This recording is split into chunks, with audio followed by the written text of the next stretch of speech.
the survivors that we should refrain from augmenting their unhappiness by an appearance of immoderate grief. It is also a duty owed to yourself, for excessive sorrow prevents improvement or enjoyment, or even the discharge of daily usefulness, without which no man is fit for society. 1 second, I need to take a little note break because I really like that quote. This is page 78, and that is the end of paragraph 1. Okay, we can continue now.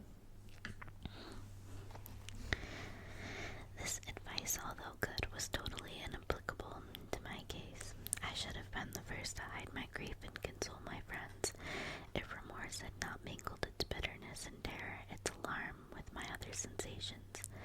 Now I could only answer my father with a look of despair, and endeavor to hide myself from his view. You'll probably hear my cat eating. About this time we retired to our house at Belrive. This change was particularly agreeable to me. The shutting of the gates regularly at 10 o'clock and the impossibility of remaining on the lake after that hour had rendered our residence within the walls of Geneva very irksome to me. I was now free. Often, after the rest of the family had retired for the night, I took the boat and passed many hours upon the water.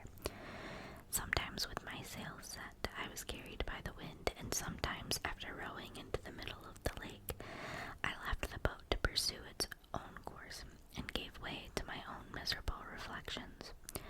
I was often tempted, when all was at peace around me, and I the only unquiet thing that wandered restless in a scene so beautiful and heavenly, if I except some bats or the frogs, whose harsh and interrupted croaking was heard only when I approached the shore.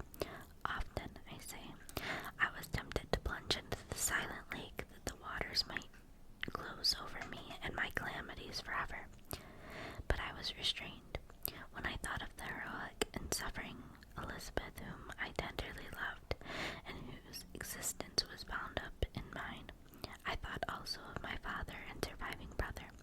Should I, by my base desertion, leave them exposed and unprotected to the malice of the fiend whom I had let loose among them?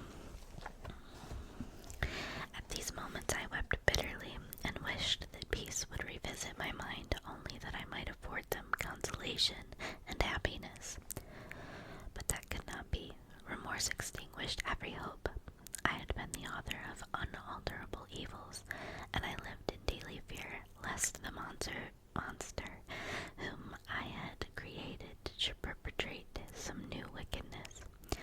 I had an obscure feeling that all was not over, and that he would still commit some signal crime, which, by its enormity, should almost efface the recollection of the past.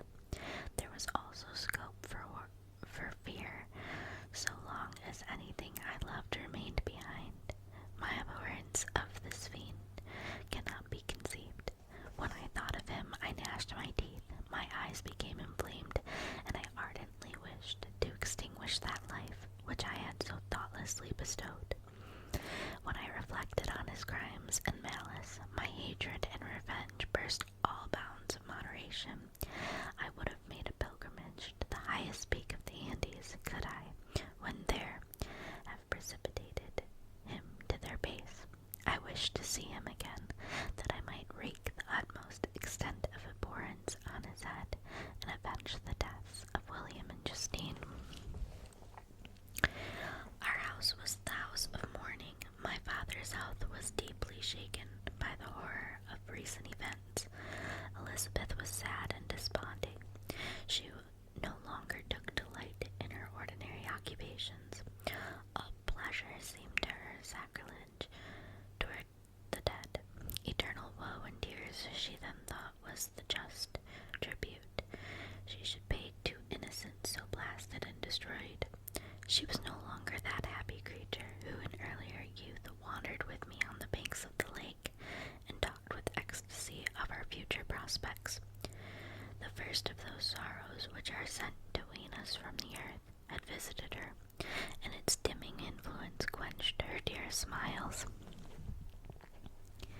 When I reflect, my dear cousin, said she, on the miserable death of Justine Mortiz, I no longer see the world and its works as they before appeared to me. Before I looked upon the accounts of vice and injustice that I read in books or heard from others as tales of ancient days or imaginary evils. At least they were remote and more familiar to reason than to the imagination.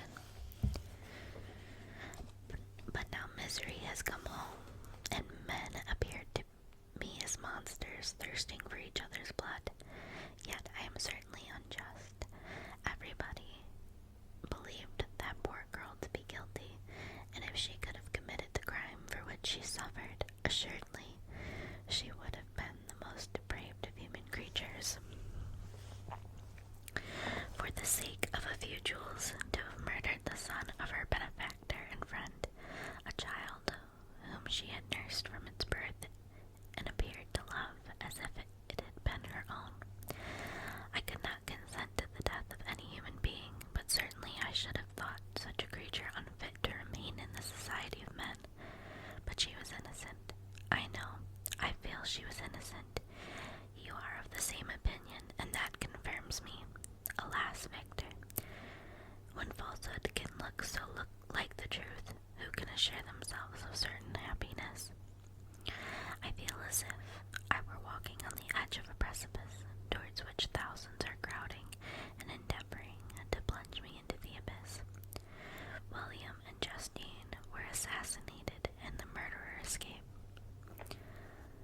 He walks about the free world, and perhaps respected, but even if I were condemned to suffer on the scaffold for the same crimes, I would not change places with such a wretch. I listened to this discourse with the extremest agony. I, not indeed, but in effect, was the true murderer. Elizabeth read my anguish in my countenance, and kindly taking my hand said, "My dearest friend, you must calm yourself. These events have affected me. God knows how deeply, but I am not so wretched as you are. There is an expression of despair, and sometimes of revenge, in your countenance that makes me tremble. Dear Victor, banish these dark passions. Remember the friends around you, who center all their hopes in you. Have we lost the power of rendering you happy? While we love, while we are true to each other, here in this land of peace and beauty, your native country, we may reap every tranquil blessing. What can disturb our peace?"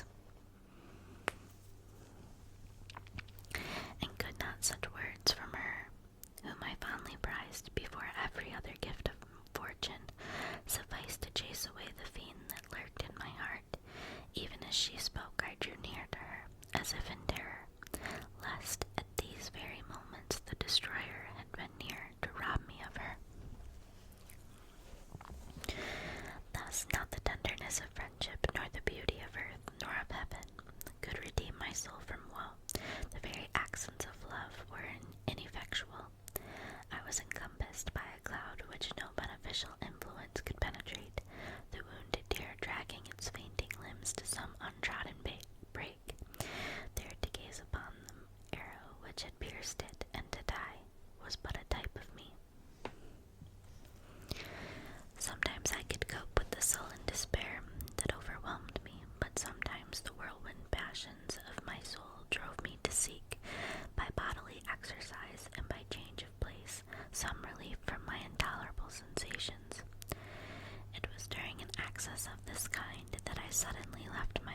to receive injury on these rugged roads.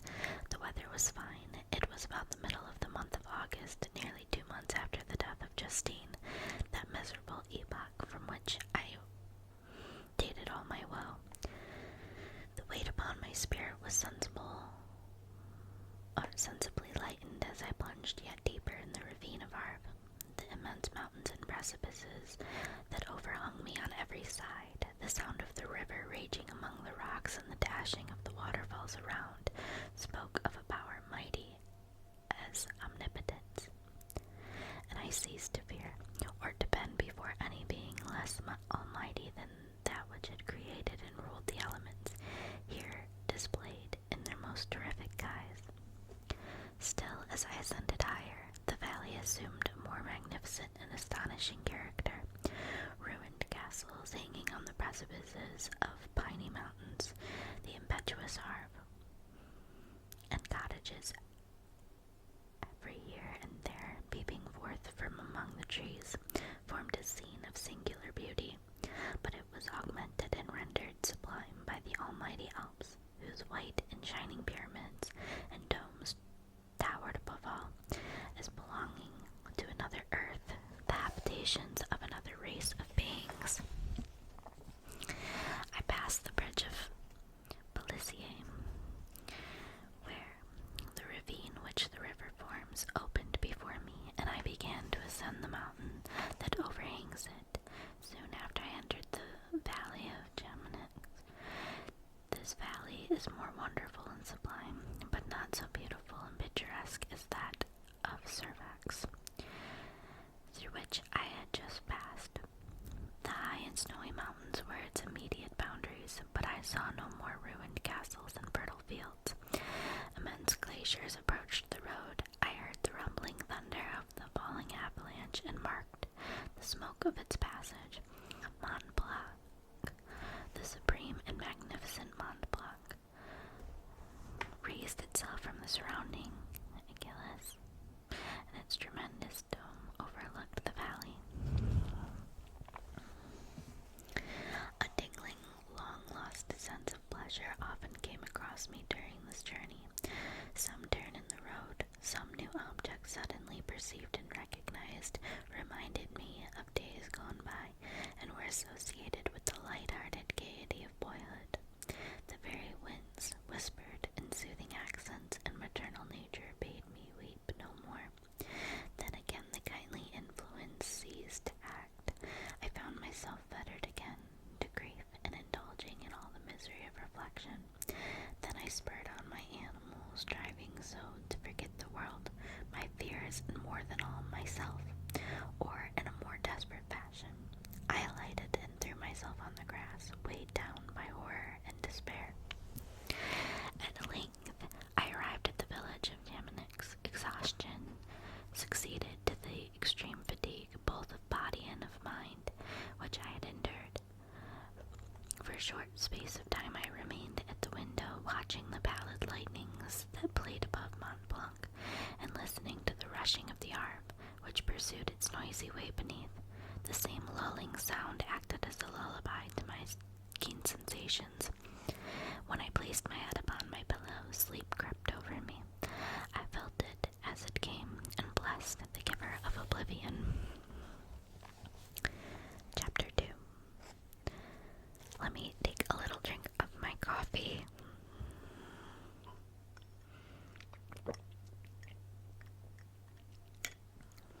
Okay.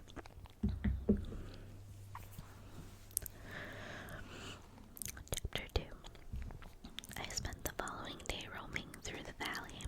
I stood beside the sources of the Arve-Iron,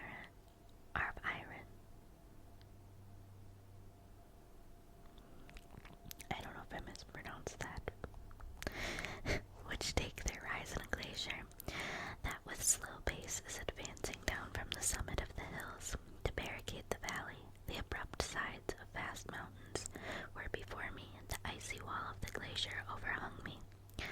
A few shattered pines were scattered around in the solemn silence of this glorious presence chamber of imperial nature was broken only by the brawling waves or the fall of some vast fragment.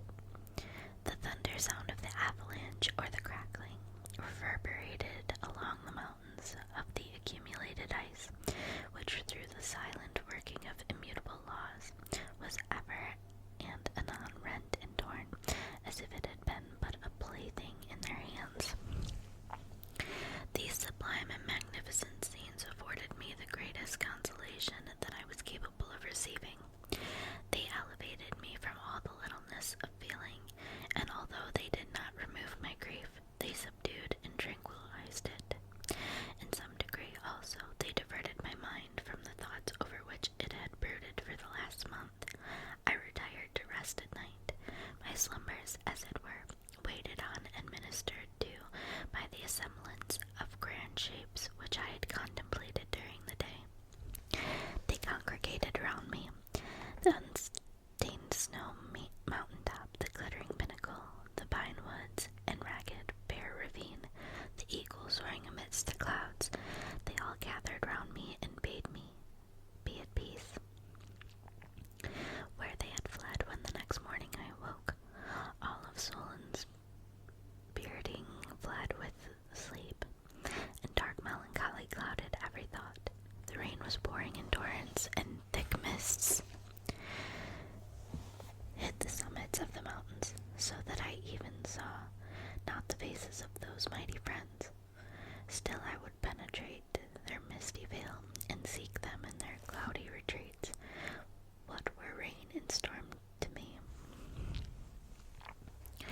My mule was brought to the door, and I resolved to ascend to the summit of Montenvert. I remembered the fact that the view of the tremendous and ever-moving glacier had produced upon my mind when I first saw it. It had then filled me with a sublime ecstasy that gave wings to the soul and allowed it to soar from the obscure world to light and joy. The sight of the awful and majestic in nature had indeed always the effect of solemnizing my mind and causing me to forget the passing cares of life. I determined to go without a guide, for I was well acquainted with the path, and the presence of another would destroy the solitary grandeur of the scene. The ascent is precipitous, but the path is cut into continual and short windings, which enable you to surmount the perpendicularity of the mountain. It is a scene terrifically desolate. In 1,000 spots the traces of the winter avalanche may be perceived, where trees lie broken and strewed on the ground, some entirely destroyed, others bent, leaning upon the jutting rocks of the mountain, or transversely upon other trees. The path, as you ascend higher, is intersected by ravines of snow, down which stones continually roll from above. One of them is particularly dangerous, as the slightest sound, such as even speaking in a loud voice, produces a concussion of air sufficient to draw destruction upon the head of the speaker. The pines are not tall or luxuriant, but they are somber and add an air of severity to the scene. I looked on the valley beneath. Vast mists were rising from the rivers which ran through it and curling in thick wreaths around the opposite mountains, whose summits were hid in the uniform clouds, while rain poured from the dark sky and added to the melancholy impression I received from the objects around me. Alas, why does man boast of sensibilities superior to those apparent in the brute? It only renders them more necessary beings. If our impulses were confined to hunger, thirst, and desire, we might be nearly free. But now we are moved by every wind that blows, and a chance word or scene that the word may convey to us. We rest in a dream. Oh, sorry guys. We rest. A dream has power to poison sleep. We rise. One wandering thought pollutes the day. We feel, conceive, or reason, laugh or weep, embrace fond woe, or cast our cares away. It is the same, for, be it joy or sorrow, the path of its departure still is free.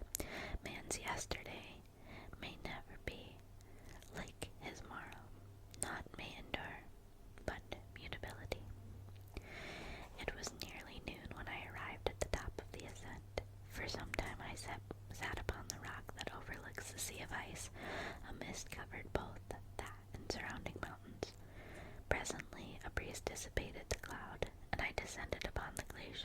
The surface is very uneven, rising like the waves of a troubled sea, descending low and interspersed by the rifts that sink deep. The field of ice is almost a league in width, but I spent nearly 2 hours in crossing it. The opposite mountain is a bare, perpendicular rock from the side where I now stood. Montenvert was exactly opposite at the distance of a league, and above it rose Mont Blanc. In awful majesty, I remained in a recess of rock, gazing on this wonderful and stupendous scene. The sea, or rather the vast river of ice, would among its dependent mountains, whose aerial summits hung over its recesses. Their icy and glittering peaks shone in the sunlight over the clouds. My heart, which was before sorrowful, now swelled with something like joy. I exclaimed, "Wandering spirits, if indeed ye wander, and do not rest in your narrow beds, allow me this faint happiness, or take me as your companion away from the joys of life." As I said this, I suddenly beheld the figure of a man, at some distance, advancing towards me with superhuman speed. He bounded over the crevices in the ice, among which I had walked with caution. His stature also, as he approached, seemed to exceed that of a man. I was troubled. A mist came over my eyes, and I felt a faintness seize me, but I was quickly restored by the cold gale of the mountains. I perceived, as the shape came nearer, sight tremendous and abhorred, that it was the wretch whom I had created. I trembled with rage and horror, resolving to wait his approach, and then close with him in mortal combat. He approached. His countenance bespoke bitter anguish, combined with disdain and malignity, while its unearthly ugliness rendered it almost too horrible for human eyes. But I scarcely observed this. Rage and hatred had at first deprived me of utterance, and I recovered only to overwhelm him with words expressive of furious detestation and contempt. "Devil," I exclaimed, "do you dare approach me, and do not you fear the fierce vengeance of my arm wreaked on your miserable head? Begone, vile insect, or rather stay, that I may trample you to dust, and oh, that I could, with the extinction of your miserable existence, restore those victims who you have so diabolically murdered." I expected this reception, said the demon. "All men hate the wretched. How then must I be hated, who am miserable beyond all living things? Yet you, my creator, detest and spurn me, thy creature, to whom thou art bound by ties only dissoluble by the annihilation of one of us. You propose to kill me."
swallowed up in the whirlwinds of its rage.